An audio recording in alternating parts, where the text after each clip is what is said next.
Hi, I'm Michael, and welcome to Beyond the Screenplay. Today we are talking about the 2011 film The Social Network by David Fincher, written by Aaron Sorkin. I'm joined by the Lessons from the Screenplay team, writer Trisha Aran.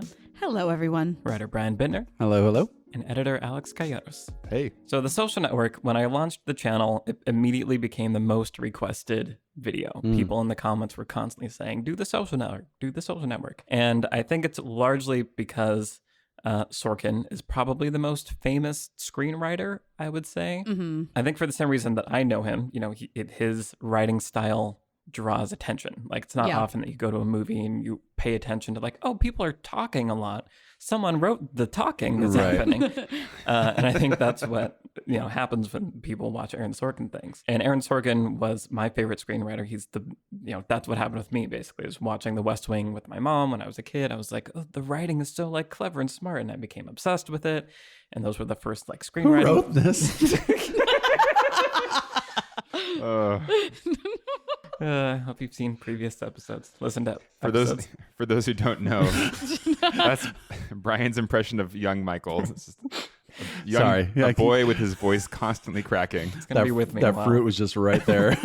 But yeah, so I remember buying, the script books that they have, like some of the best episodes of The West Wing. You could buy and read the scripts, and I became obsessed with them, and I read them over and over again. I've watched every episode of West Wing seasons 1 through 4 at least 4 times, some of them upwards of 10 for sure. So you could say I'm historically have been an Aaron Sorkin fan, and he's kind of what turned me on to screenwriting. And then David Fincher is also my favorite director and kind of made me become obsessed with filmmaking and what good, smart, intentional filmmaking can be. And so when I learned that David Fincher was directing an Aaron Sorkin movie, I freaked out a little bit and subsequently became obsessed with the movie. So it was very fun but when people were requesting it in the comments, I wanted to save it for a while because I wanted to, do it right when we did it. But yeah, so it was the 12th video, I believe, The Social Network, and there's so much to talk about, screenwriting wise, directing wise, all the things. But I am curious, what was everyone's first experience with The Social Network? Because I remember seeing it in a theater in LA. I think it was one of the first movies I saw in LA, actually, after moving down, and sitting next to my friend who was also obsessed with Aaron Sorkin, and us just being like, the first scene happened and we were like, oh my God, this is amazing. Aaron Sorkin movie form, and it was really exciting. But yeah, what about you guys? What were your first impressions of The Social Network? I also saw it in theaters, and I liked it. And I think it was a movie I appreciated more on repeat viewings. It was that weird thing where I like Aaron Sorkin, I like The West Wing, and I really enjoy his dialogue.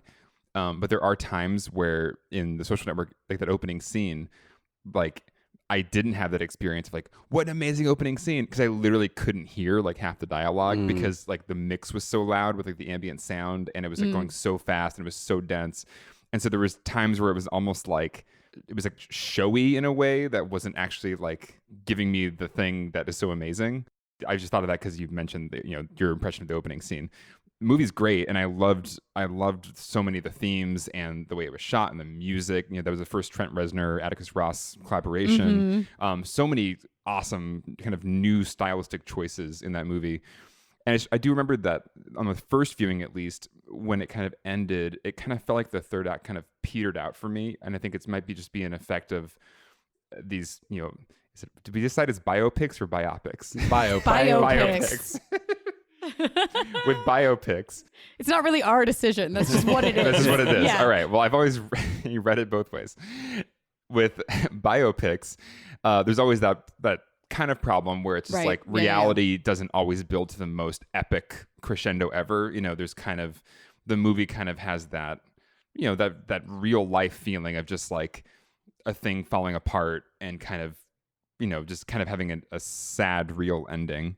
But I remember when the movie ended the first time I watched it, I was like, oh wait, that's the end? Okay. And kind of walking into the theater with this kind of like slightly unsatisfied feeling. Anyway, it's a long description of my first viewing of it. Basically, I had a mixed reaction the first time, and the more I watched it, the more I deeply appreciated everything about it. The filmmaking, the acting, everything. Word. Brian? I was also an Aaron Sorkin fan and a really big David Fincher fan. but a massive Nine Inch Nails fan. That's what it is. So, Hey. So first of all, hearing all this stuff was coming together, Fincher was making a Facebook movie, which seemed really weird. But Ridley Scott was also making a Monopoly movie at that time, so I don't know what was going on. Oh my God. Yeah. Forgot that. Man. It was a different time. Yeah. And then, so I was very looking forward to it, very excited to hear what they did. And I want to talk about the score later because I know a lot about it, not surprisingly. But I was extremely excited for the movie, extremely excited to hear the score. I think the score came out a little before the movie, so it was one of those experiences where when I saw the movie, I already was recognizing the cues in a way that actually helped. And I saw it once in theater with a friend and then saw it again. I think I've seen it 3 times in theaters, but I saw it twice when it actually came out initially. And I would say Social Network and Scott Pilgrim are probably the only 2 movies I can think of in the past 10 to 15 years that I actually count among my favorite movies, because I think we all fall in love with everything we're going to fall in love with when we're about 17. So it sort of becomes hard after a certain age. It becomes hard to see something and really be blown away by it. And Social Network is 100% one of those things that I just feel like it resonates with me in a way that most other movies I've seen in my adult life haven't. Weird. Yeah.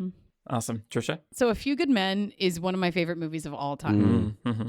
I probably could quote whole chunks of that movie by heart. And so that's sort of like my awareness of Sorkin going into like any Sorkin movie where I'm just like longing for A Few Good Men, basically. Sorkin as a playwright is sort of, to me, when he's at his best is when he is leaning into some of the best things about playwriting that are translatable.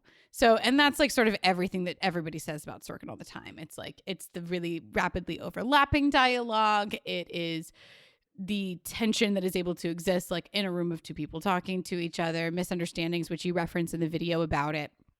All of that is stuff that I just super respect and really love. And of course, just like a really, really smart person who is able to articulate themselves in the most incisive possible, like, and it's just really brilliant. So I went into that, and I actually I don't think I saw this movie in theaters, and it was quite a while, I think, after it came out that I ended up watching it. So I had actually already read the opening scene before I had seen it. Mm-hmm. And I really respected it as a piece of writing. Just when you see it on the page, which I say page. How many pages is it? I think it's 9 pages. Yeah, okay. Just dialogue. Wow. Exactly. Yeah. And functions decently well as a short film. But when you see it on the page, it's overwhelming in how quickly it is able to, portray these 2 characters. And so there is so much about that and about the writing of this movie and about the direction of this movie that I just deeply respect and I think holds up really well. Yeah. Yeah. I feel like it's certainly a movie from masters of their craft at perhaps the top of their game. Like, I feel like this is, I mean, there's so many things to say about it, but I think this kind of was the beginning of modern Fincher, I want to say, where, this was the first film he shot on the Red. And so he'd done digital before in Zodiac and Benjamin Button, but this kind of marks the beginning of him shooting on the Red and kind of this visual style that carried over into his subsequent films. So to talk about the screenwriting and Aaron Sorkin, like, Aaron Sorkin is brilliant, but is also obnoxious and can be difficult to listen to. And I feel like in some ways, knowing as much about, The West Wing as I did, there were moments where I'm watching it and I'm like, oh, you've used that line before. Like, that's a line the Sorkinisms from the West. Yeah. And so there are Sorkinisms that kind of bug me where it's like, well, do something else. And I think what I like about this film and kind of, in doing research for this video, but also watching, if you watch the behind the scenes documentary that they have on this, which I highly recommend, I think it's one of the best, like, making ofs ever, essentially, that really shows like this is what it's like on set and like this is how David Fincher worked with the actors and all this stuff. But they go into how much time Fincher spent with Sorkin rehearsing the dialogue and debating and saying, I don't know that we need the third fashion noun in this sentence, and kind of beating out a lot of the Sorkinisms. And I think Sorkin needs that at this point. Like, he's become such a, not a cliche of himself, but he has his things that he leans on. Yeah. And I think he needs someone to shake him loose of that. And I think Fincher did a very good job of that in this film, which I appreciate. Yeah, I will say that, yeah, I can get annoyed by Sorkinisms, and I think I'm definitely the least annoyed in The Social Network. And I think he does work really well when he's writing very smart people who are way too in their heads, who are way overthinking everything. Yeah. And so it actually fits in the world of the story that they're talking like this. And this is a perfect universe for Aaron Sorkin type dialogue. Right. So it works very nicely. Yeah, because I think one of his things is like everybody's always quoting facts when they're speaking, and that doesn't make sense in every context. Like I think that was one of the problems in Studio 60 on the Sunset Strip, which I really enjoyed, but was written as if it were people kind of like in the White House that were hyper knowledgeable about everything, but they're like comedy. It's a sketch show. Yeah. I just find the Sorkinism so interesting. You know, there are a couple of YouTube videos that are just Sorkin used the exact same story line for line in two different things, and I have to think, is this just a guy who's writing so much he doesn't realize he already did this, or is this someone saying, people aren't going to watch The West Wing and The Social Network, so I can put the exact same like. Which is weird. It's just really strange to me. It's one thing everyone says, to say nothing of the fact that blah blah blah. Like for some reason, every Sorkin character says that, and that's weird because it doesn't give your characters unique voices, and that's a big problem with Sorkin's writing. But it's another to use a really important story or line or Bible passage or whatever it is to make your point twice in two different things that you wrote. And I just think that's odd. For sure. And I think the thing that you're pointing out about, his character's not, kind of all speaking with the same voice. If you watch enough videos about Sorkin, as I have, that he walks around saying the dialogue into his tape recorder. And so he's kind of always performing it. And I think once you kind of tune into that, it's impossible to hear the dialogue in any of his movies not in his voice. Right. And I think that's kind of a big problem. And I think that's why he needs people to shake him out of his head and force something else in there. One thing I know he focuses on is characters having different tactics. So this character, this is their tactic that they use, whereas this character, this is their tactic. But that doesn't actually translate to the dialogue itself all the time. Yeah. It's really interesting. Also, my background is in playwriting, so I find myself writing scenes of people talking to each other and sort of follow the rule for myself in my process of let the characters talk. And that often results in, like, for me, depends on what genre I'm working in, of course, but I look at the page sometimes and I'll notice that there are huge chunks of dialogue where someone is sort of monologuing because I'm letting the characters talk. I think that's an incredibly valuable part of the process. I agree, though, that you need to, in honing all of your dialogue and scenes, pacing, different character dynamics, it is good to have somebody that examines every single line and goes, do we need this line? What is it serving? Why is it there? What is it speaking to? I agree with you that I feel like a decent amount of some of the most annoying Sorkin things are ones where probably no one asked him that question. Why is that line there? The other thing I know he does is write like these stutter steps where someone will start speaking. I actually really appreciate that. I think that is effective because I think it lends some amount of real world credibility to dialogue that otherwise sounds very stylized. And I think in The Social Network, that more than probably a lot of the other Sorkin things I can think of is where people give those stutter steps and it works for the characters because the characters are awkward and searching for words or whatever. So I think you actually do have to have those balancing things. I like those. It's just those longer stretches that are this incredibly well like phrased but not necessarily motivated monologue are the ones where you kind of get in the middle of it and you're just like, wait, what? Let's trim it, maybe.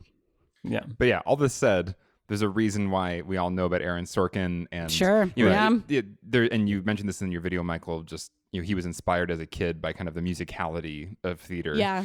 And I think there is just something so pleasurable about listening to Aaron Sorkin dialogue, where it does have an almost rhythmic musical nature that is unique and not many other people pull it off as reliably as he does. This kind of just almost musical, theatrical nature of dialogue is in film is pretty rare, and I think so. I'm trying to give him some props while we criticize him. No, absolutely. Yeah. And what you were saying earlier, which is this is sort of the perfect marriage of characters and story to that, I fully agree with. Right. Like, if anybody was going to talk like this, it's probably this fictionalized version of Mark Zuckerberg that they're trying to create. And like Harvard people. Of course. Right. Yeah. Yeah, I feel like I'm jumping to criticizing because I feel like it almost goes without saying how like brilliant he Right, is and yeah. how the movie is. And sort of what you were talking about, the musicality and the momentum and the rhythm of it. I think that's also why it's such a great pairing with David Fincher, because so much of his filmmaking is in the momentum and the rhythm of the editing and The editing, yeah. the editing is insane, both visually and on the sound design side. So Yeah. I've referenced this before, but in a previous life, I shot videos where we interviewed sound designers, and we got to talk to Ren Kleiss, who's just like the best of all the sound designers who worked on The Social Network and basically all of Fincher's things. And I feel like if you you could just watch this movie and not like hear any line of dialogue and still understand what was happening just through the design of the sound and kind of what you were talking about, Alex, about the opening scene where you didn't understand all the words. Like, I'm pretty sure that's an intentional part of it. I think that's also what I kind of like about how Fincher tackled the Sorkin-ness of it. Yeah, Was he like, kind of didn't worry about you right. hearing all of it. It's yeah. like maybe we don't need to know that they're talking about how many people in China take the SATs, and well, they don't take the SATs in China, and blah blah blah. Like, power through that. We don't need to know what they're talking about. We need to know what they're feeling about what they're talking about, Right. and just like bombard it. And so there are times when there's dialogue that is mixed super low, where you literally can't hear Right. it. And like in the club scene, I feel like that's Yeah, the biggest same. example. Right. Yeah. To your point, like I understood what the point of that scene was. You know, I did miss most of the dialogue, Right. but I got what the point of the scene was at the end, and I had no misunderstanding about what happened there with their relationship and how this was a motivating factor for Zuckerberg. And so, yeah, you're right. It didn't really matter what they were saying. I was more upset that I didn't get to hear the Sorkin dialogue that seemed like it was really cool, but I couldn't understand what was happening. Watch it with subtitles this time, the whole movie with subtitles. Wow. It was such a pleasure because it was like it was just reading the script basically and seeing the Sorkin dialogue All right. visually. I'm like, Yeah. oh wow, I missed that. I never knew they said that. Oh, it's so great. yeah. I think what Ren Kleiss does with dialogue is what Fincher does with lighting, or Fincher and the cinematographer do with lighting. Cronenweth. Yeah. Yeah. Which is, if you're in the perfect environment to watch it, then it's great. Like if you Right. watch the movie The Social Network in a theater during that club scene, you have to strain to hear the dialogue, but in a way that makes you feel a little bit more immersed in the scene. And if you're in a dark theater, the dark scenes aren't going to look too dark because you're in a dark theater, but you throw it on your receiver at home that isn't quite calibrated correctly with, sunlight on or something. Now you can't hear or see anything. Yeah, don't watch it on a plane. Which is, I think that's an interesting choice. It's an interesting choice to look at like the Battle of Winterfell or something, like to say if you have the perfect way to watch this, it's going to be a better experience. But for the casual viewer, it might be really frustrating. And I think it's unfortunate that you have to find that Make balance. those choices. Yeah, that's tricky. But it's also interesting, talking about essentially what you're saying. I feel like it's a cinematic movie. It's a movie that wants to be seen in a Right. theater in those perfect conditions. And it feels like in some ways only David Fincher could take an Aaron Sorkin script and make it hyper cinematic in that way. Danny Boyle did a pretty good job too. Well, so I was going to say we should talk about Steve Jobs, right? Is right. Yeah. And that was supposed to be another Fincher Sorkin collaboration, but fell apart, and then Danny Boyle came in. And it's weird because I know a lot of people really like that movie, and I have I didn't. really hard time watching it because I feel like I missed the Fincherness that would have trimmed out some of the Sorkin indulgentness. And I feel like, again, in the Steve Jobs movie, I feel like so much weight is put on the dialogue, and we need to hear everything that they're saying and all that stuff. And I don't know that it is that necessary. So I don't know. I feel like that's why I feel like Fincher and Sorkin are such a great pairing. Sure. in this I also feel like instance. Fincher wouldn't have let Kate Winslet have a different accent across time. Wow. And I do wonder what happened there because Kate Winslet's amazing. Yeah. Yeah. But I think she is American to start with, but then as time progresses, she gets an accent, like a foreign accent. I don't know. There was some I weird think it's her stuff. character going back to her roots. Anyway. I bet you liked Steve Jobs, didn't you, Bri? I actually will say that I've only seen it once, and I sort of felt tuned out during it. So when I say Danny Boyle did a good job of making it cinematic, I mean specifically Right. it felt Visually. like a beautiful movie to watch. And but yeah, I feel like it's a movie that I've always wanted to go back and rewatch because I feel like I should appreciate it more, but I sort of never quite felt like I was in it the one time I watched it. Yeah. I was expecting to strongly dislike it, and I didn't. I mean, I love Fassbender. That's part of it, Mm-hmm. like a lot. like a lot. And so I basically like We've seen your bedroom wall. We know. yeah. Shh. People listen to this, Brian. Yeah, but I just remember thinking like, if you can, I don't know, let go of, and that is what I think The Social Network actually excels at, where it is less of a straight biopic and it's not acting like it is, really. Like, it's pretty acknowledged. This is not really Zuckerberg. This is not really how it happened. Very, very dubious about veracity there. But with Steve Jobs, we were kind of expecting, this was not that long after Steve Jobs had passed away. We were kind of expecting, I think, something more of an actual biopic rather than something hyper stylized with very Sorkin-y sort of characterizations and that kind of thing. And I think that was a big part of it. And I think it had some structural problems too. I'm trying to remember it.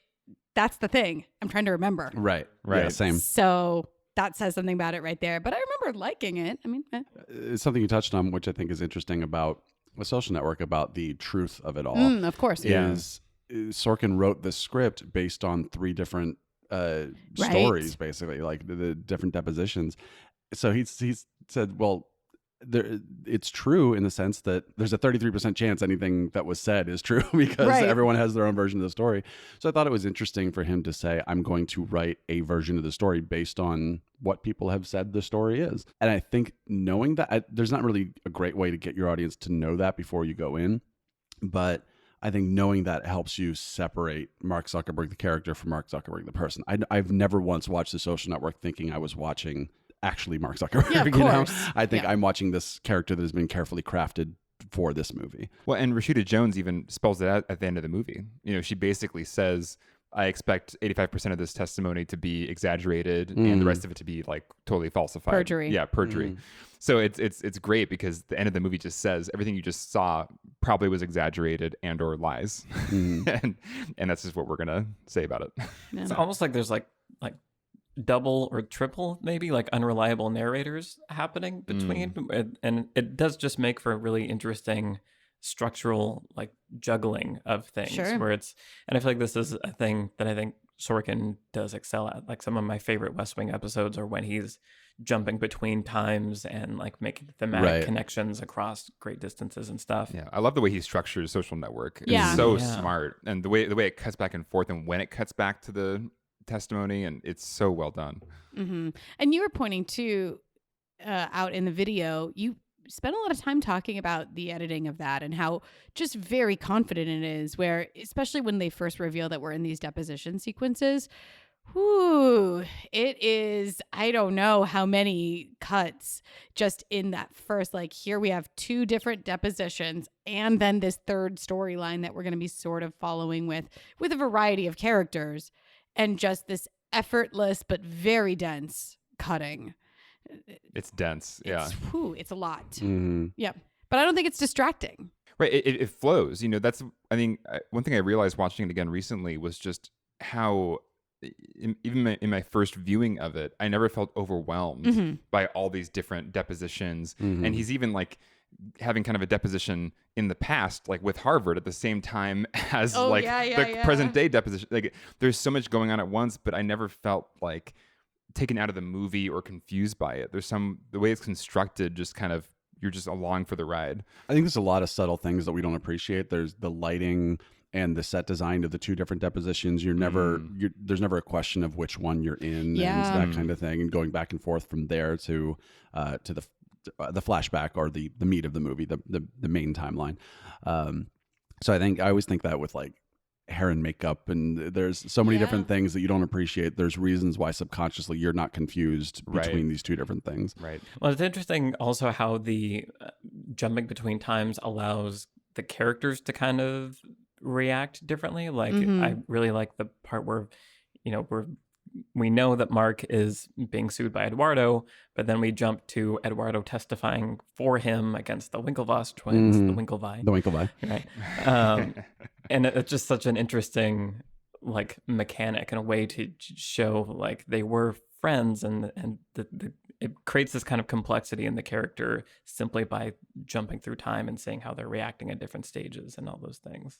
Just one thing I wanted to talk about, which is a little bit of a gear shift, is one of the reasons I think the movie spoke to me so much is this character of Mark is sort of this world's richest internet troll almost. And to me, like, the soul of the movie is Erica's line to him where she says, you write your snide, you write these snide things from a dark room because that's what angry people do these days. Yeah. Ooh, how prescient is that line? Oh, I mean, it's funny you mentioned this because I had a note to bring this up of just how relevant this movie feels today. Yeah, exactly. How it's like the origin story of the era we're in now, of the origin of Facebook. I think Rashida Jones at the end of the movie also says every myth needs a villain or something like that. And I feel like this is kind of the myth that we need, to explain our current era of all this came out of, young white man who felt like a repressed anger and rage and wanted to kind of come out on top however he could.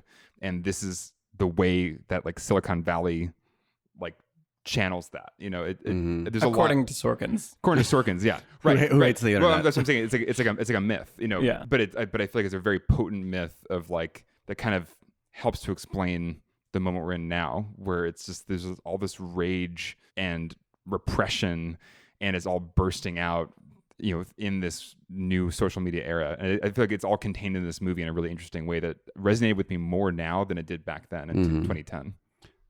Yeah. Oh, Trisha's sighing. She's sighing. Yeah, I really, really liked this movie when it came out, and I rewatched it this past week, and I like it a lot less. And one of the reasons, not that I think it's any less brilliant or any less well executed or written or directed or anything acted. I mean, it's spectacular.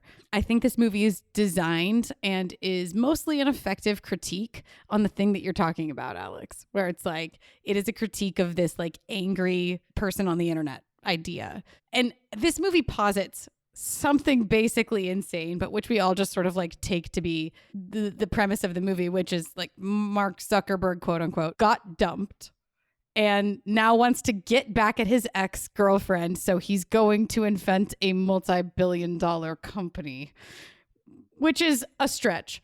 But the thing that he immediately sets out to do, of course, is create Face Mash, which is its own especially troubling thing. And then it goes on, and spirals downward from there. However, ultimately, the movie doesn't bring Mark Zuckerberg down because he's terrible to women. It brings him down because he's terrible to other men. And it sort of doesn't resolve that, other than, I don't know, tell me if I'm wrong, but like... It doesn't do both, though? I mean, I feel like ultimately the end of the movie is... Right, he still seeks her approval. Sure, because that's like the last shot of the movie, right? Where he's like refreshing the friend page. Yeah, I think doesn't she bring him down in the restaurant? Like, I guess. Yeah. Yeah, I mean, because it's not the end of the movie. Yeah, but I guess like, why can't it be both? Why does it have to be one or the other? I'm with you. Why can't it be both? Right. I just am not sure that textually it is. Yeah, well, I think there's using the real life story. These are mostly men who are actually involved in the real life story, so it's using Erica as a sort of framing device. But to me, what I find so satisfying about the dissatisfyingness of the ending is dissatisfaction. Dissatisfaction. Can't get no satisfaction. Is that after everything, even regardless of how the deposition goes, he has enough money to buy the porcelain and turn it into his ping pong room. No matter what, he is miserable because he still doesn't have the approval of sort of the one person he really cared about the whole time. And I just think like it works for me because to me, it's like something you've said in a previous podcast, Trisha, is I'm okay with characters being bad as long as they get punished for it, or as long as it's part of the theme. And I like that character is not satisfied at the end of the movie. So that works for me. And Trisha's glaring at me, so I'm gonna. That's not a glare. That's a look of skepticism. I don't know. This is a question I want to throw directly to Michael. I have a similar thing. I'm not even like mad about it. I'm just curious, and I really want to know what you guys think. If a generation, or even a small faction, and I think this is a particularly relevant question, if people misinterpret your work, so if you are setting out to critique something, which I think this movie is a critique, if you're setting out to critique something And some people read it as a glorification of the thing that you are trying to critique. Whose responsibility is that? Because I feel the same way about Fight Club. I think Fight Club is a scathing critique. But unfortunately, a lot of people have idolized the mindset and the mentality of Fight Club. And so that's my question. Whose job is it to, and I don't have an answer. Whose job is that? Whose responsibility is that? Who shoulders that burden of the fine line between critique and glorification? I mean, look at Wolf of Wall Street. Like, some people watch that movie and go, man, I wish I could have all that sex on planes or whatever. But other people watch That's what it should have been called. Right. Sam Jackson. I thought it was lobsters on a boat. Yeah. But at the same time, I watched that movie and go, God, this looks awful. You know, like I would never want to go down this route. I would not want the positives that come with this for all the negatives that come with it. I find it hard to say it's anyone's responsibility to decide how the audience is going to interpret their thing. I think people are trying to make movies that are entertaining and show multiple sides of a situation, multiple arguments of a theme, and hopefully ultimately end in a way that that shows what their take on the theme is, like in Social Network, where it ends with the main character not having gotten what he wanted, even though he became a billionaire. With Social Network, less than Wolf of Wall Street for me, I don't sense that there's much glorification built into the movie, because I feel like even when he's riding high with Sean Parker and getting the things he thinks he wants, it doesn't feel like very victorious to me most of the time. It feels like it's never too far from the critique. So I don't know. It never bothered me that way. I never watched Social Network and worried that somebody could mistake this for like a success story about Mark Zuckerberg, because he's just so sad and so unlikable and so And I think we bitter. connect with Eduardo, and I think Eduardo Right, yeah. kind of I never identify with Mark Zuckerberg that much in this movie. Like, he's a fascinating character, but I don't ever feel like I'm like excited for the glory of what he's getting out of all this. Yeah, you do smile when he like burns somebody though. Right. I identify with him, but in a way where I recognize the parts of myself that are that way. Hey. Do you know what I mean? Uh-huh. Like, High Fidelity gets me, both the book and the movie, in a big bad way, where I go, oh, I love this character, but he's also a bad person, but also I have those tendencies. And Sure. And that to me is why some movies like that speak to me so much, is because I feel a little like the filmmakers reaching out and grabbing me by the collar and saying, I know all your Like, tricks. I see you. I see you. And to me, it is a call to action to not be this way, but not everyone's going to interpret it that way. That's true. I really want to hear what Michael thinks. Yeah. I mean, I think it's a great question, and thank you for asking it. And I feel like my thing is, I don't know that it can resolve into yes, it's this, or yes, it's that. I think it's, I made a short film around the time this movie came out that I kind of intended to be an examination critique of kind of the objectification of women in the fashion industry and the Photoshop and all these things. And I thought it landed in that place, and a lot of people received it that way. But also, we had a screening at a film festival, and a woman came up to me and was like, why are you glorifying these awful things? Yeah. And I was like, oh, that did not land at all for this person. That actually, I'm exactly what I don't want to be because of that. And I think as a creator, it's a really good question to ask yourself, at least. I don't know that there is a right answer to it, but I think you should definitely have that question in your head. Probably one of the reasons I resonate with Fincher is that I think I know that he is a smart person that I think is aware of all these things. And to me, the way he tackles these subjects has all the nuances that make it okay. And it feels like it's exploring both sides to me.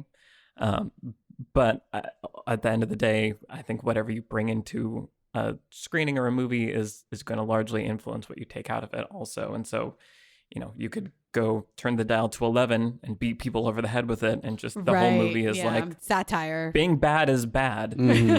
Or you could go the other way where it's all nuance and it's really easy to not understand the true theme. And I feel like if you're not on one of those poles, there's going to be misinterpretations that you can't account for. And so it's kind of like, I think probably do your best and make an intelligent decision about what you want people to walk away from, what is, as objectively as possible, look at what is in the text of your thing, and is it speaking to the right thing that you're intending.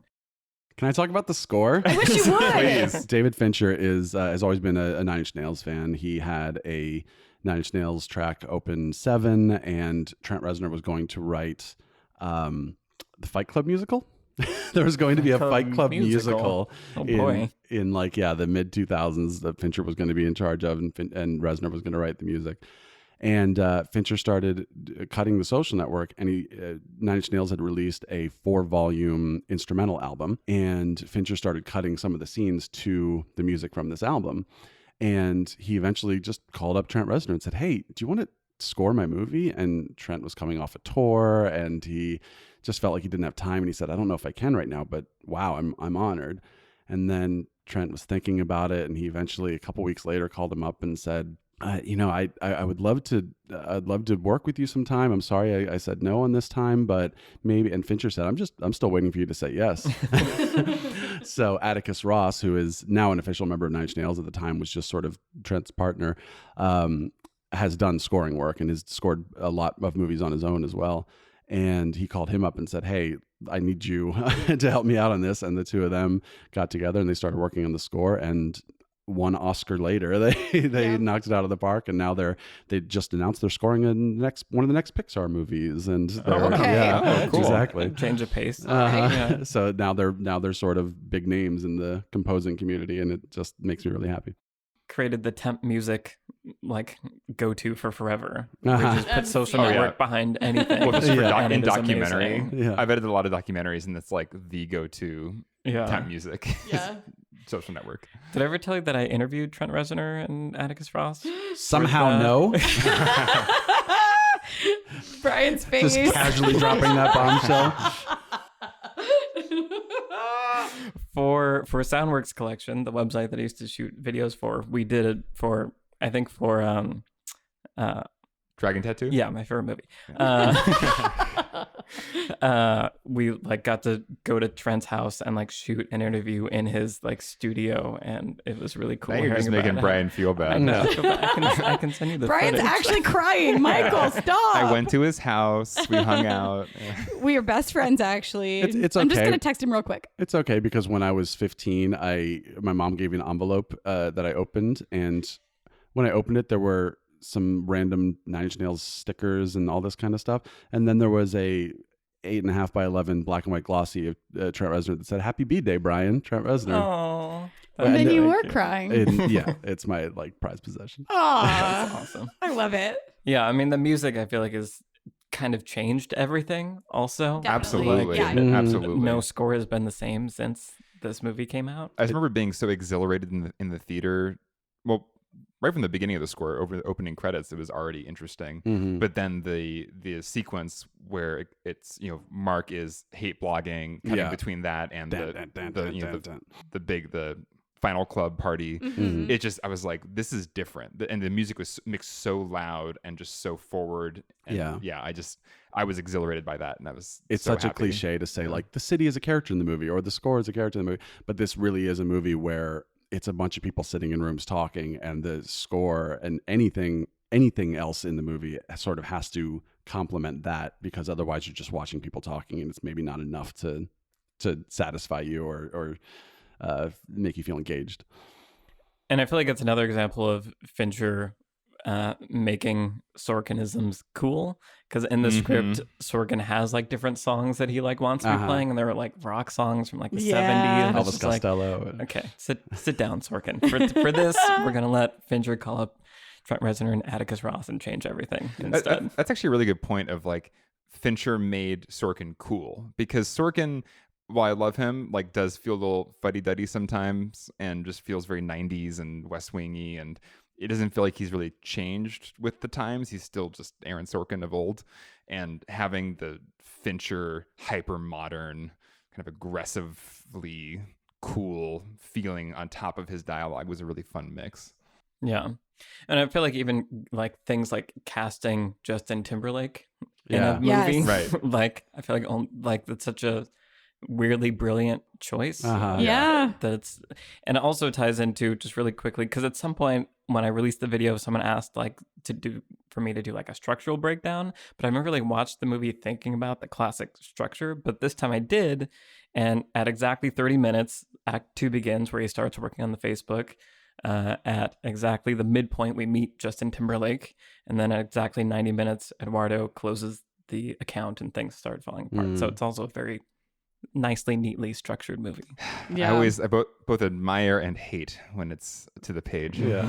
I like it because I don't know. I think it works in this movie because you don't necessarily notice that those milestones That's are the going. thing. Right. Because like Right. ordinarily when I'm watching movies in my house, I will go ahead and pause it because I want to know the minute count. So I go ahead and I'm like, oh, look, interesting. Minute 29. What could be happening? Look at this point. Right. And- Significant others love it when you do that. Yeah. I've noticed that. Yeah. They're really into it. But yeah, this movie, those didn't strike me in the same way where Right. I wanted to like sit down and pause it and it doesn't rely on some of that stuff. And I think that's the structure with the depositions is what makes that work. Like, because you have two different framing devices for this, the linear story that goes from the breakup all the way through the end, that part is the one that's sort of following the traditional structure. But the other cut scenes in between help you break it up. Yeah. And you had a really good thing in the video about that, actually, Michael, where because we are cutting away to people discussing, like in retrospect, a scene that's happening, we are able to see how they feel about it.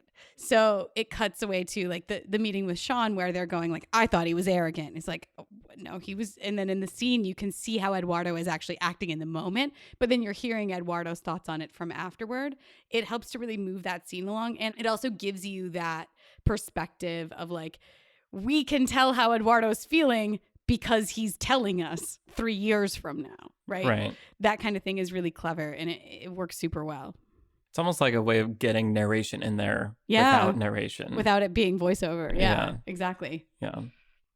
Can we return really quick to the casting? Yes, Oh, please. yeah. Yeah. Justin Timberlake is brilliant in this movie.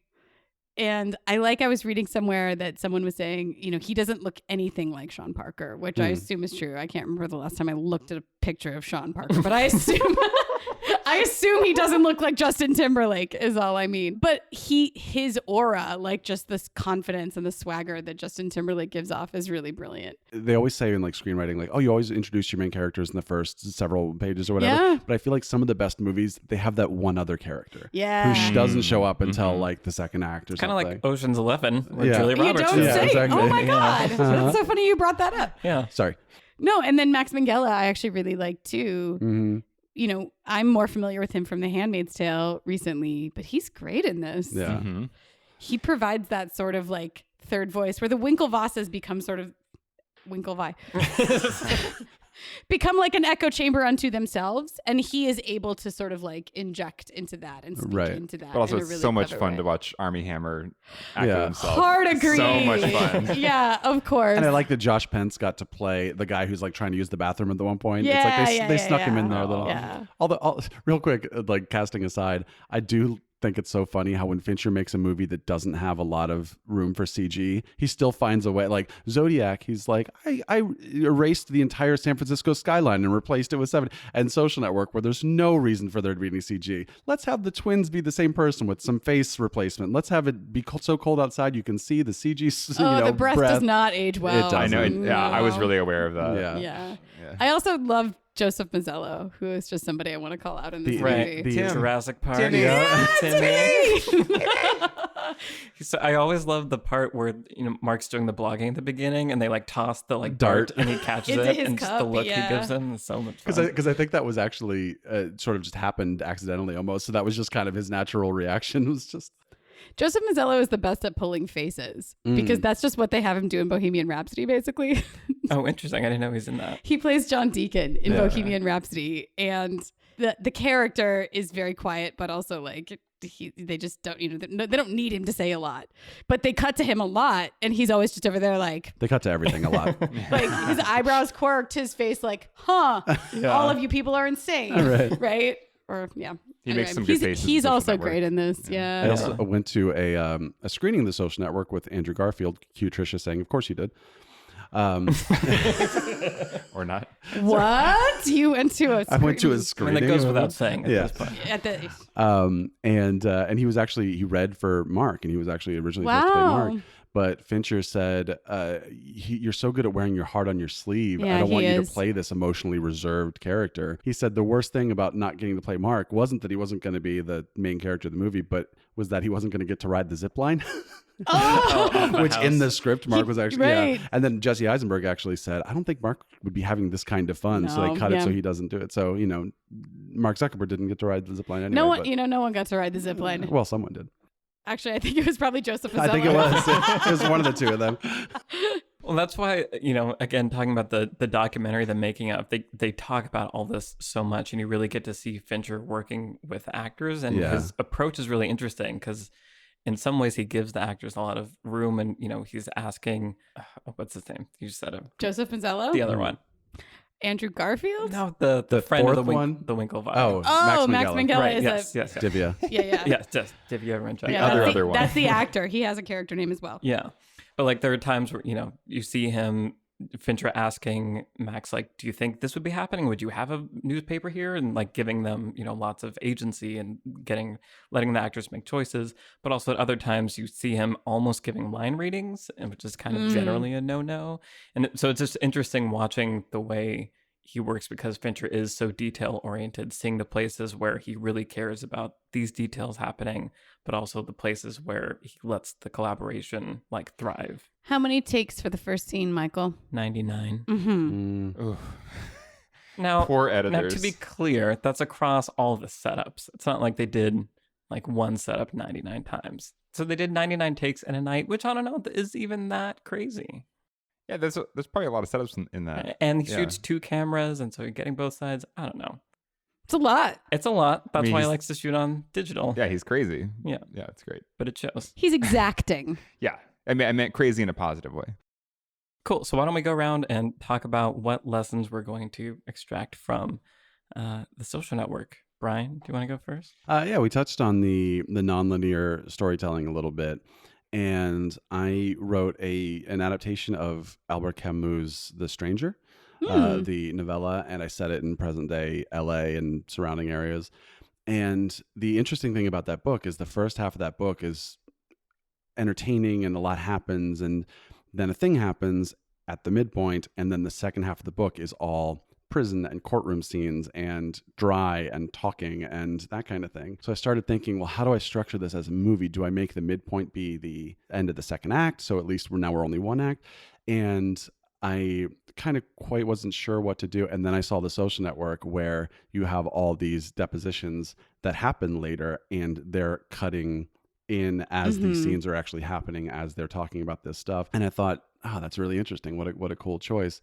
And I think there's a perfectly fine version of The Social Network that doesn't include either of the depositions. That's just here's the beginning to the end of the plot, and that's that. But I also think that in that movie, it's a really, as you talked about, a handy way to write exposition, where instead of you have conflict in those scenes, but also those scenes are talking about what's actually happening, what happened at the time, and how different characters felt about it, and what their intentions were at the time, and it's cool. And I also like that those deposition scenes don't slow the movie down. You're not, it's a deposition scene, I'm going to go get, refill my drink or something. They feel just as present and relevant as the rest of the movie itself. So I just think, it's a really interesting way to do nonlinear storytelling in a way that doesn't feel like you're trying to be cool with, like, I'm showing this scene here, even though you should see it later. It doesn't feel like that. It just feels like we're watching these two depositions as we're also watching the movie itself. Mm-hmm.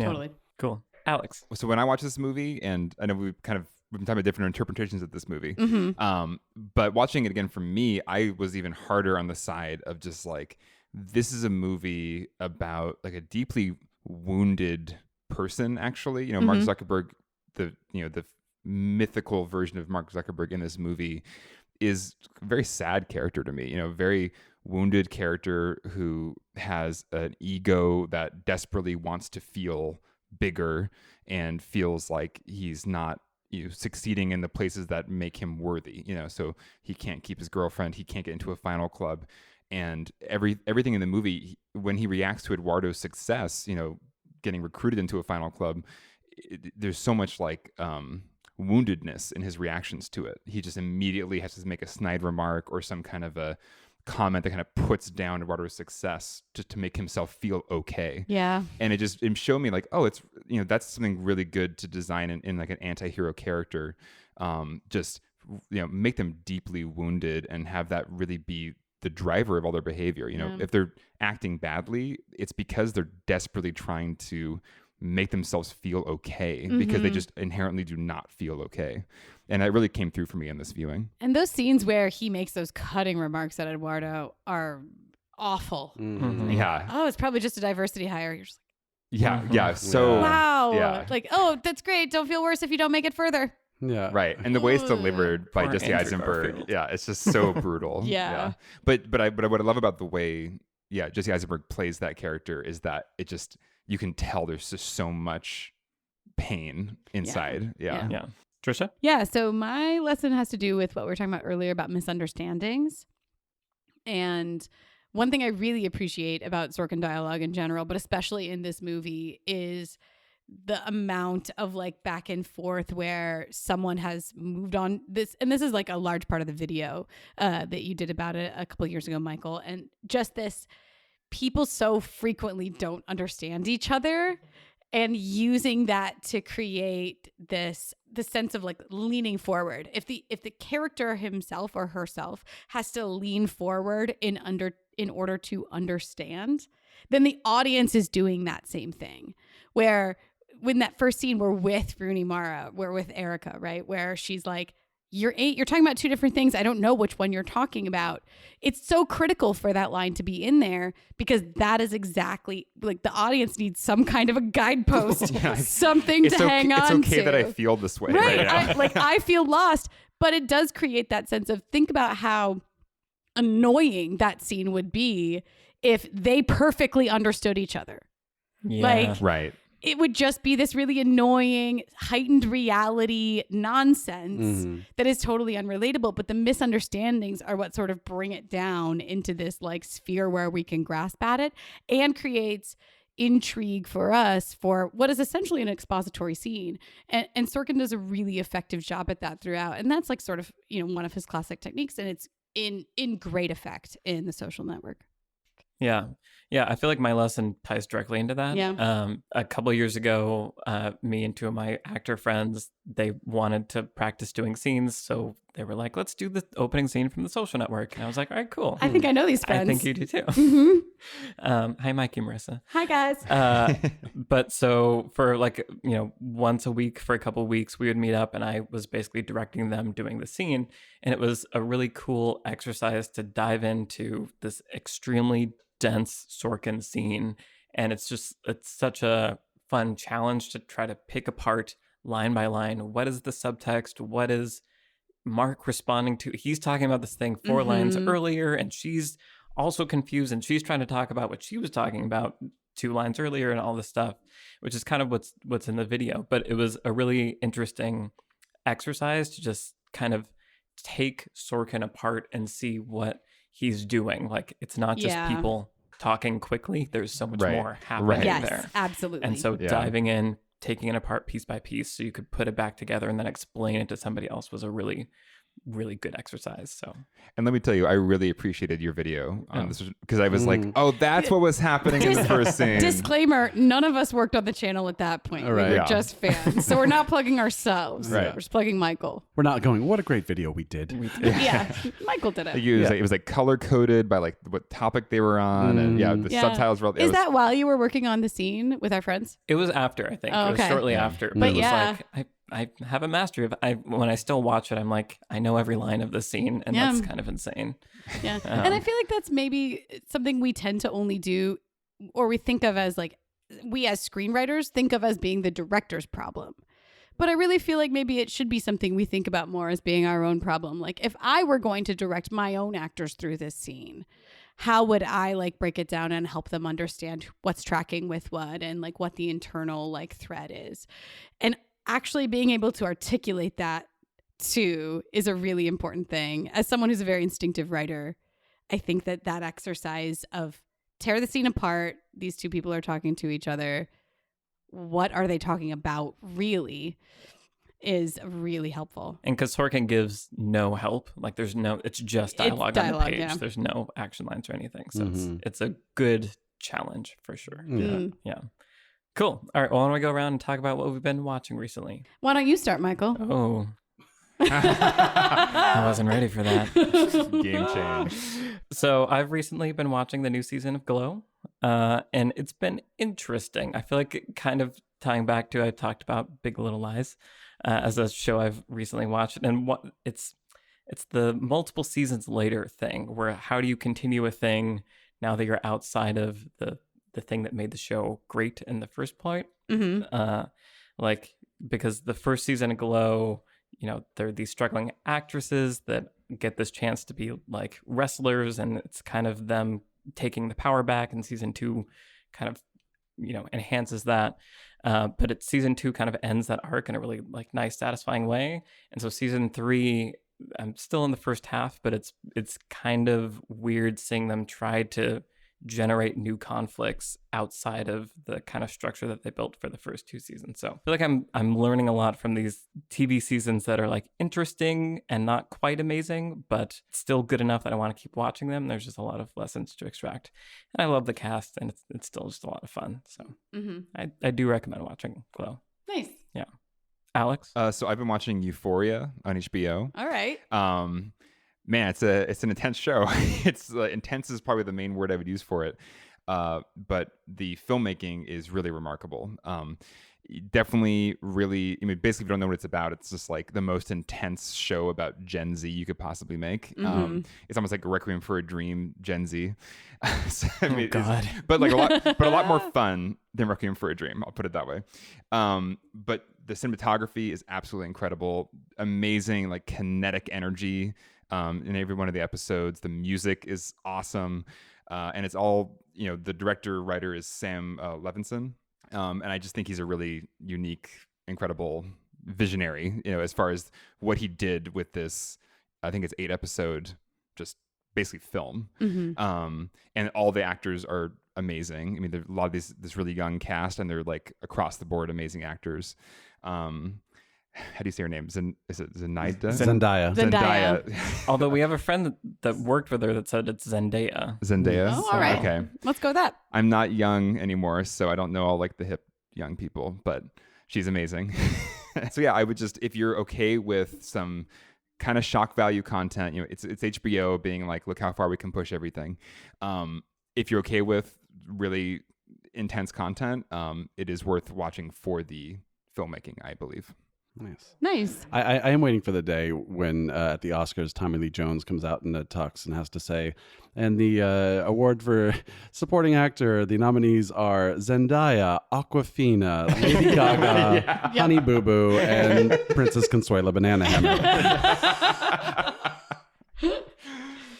That'd be amazing. I'm really excited for that. I can't wait for 2028.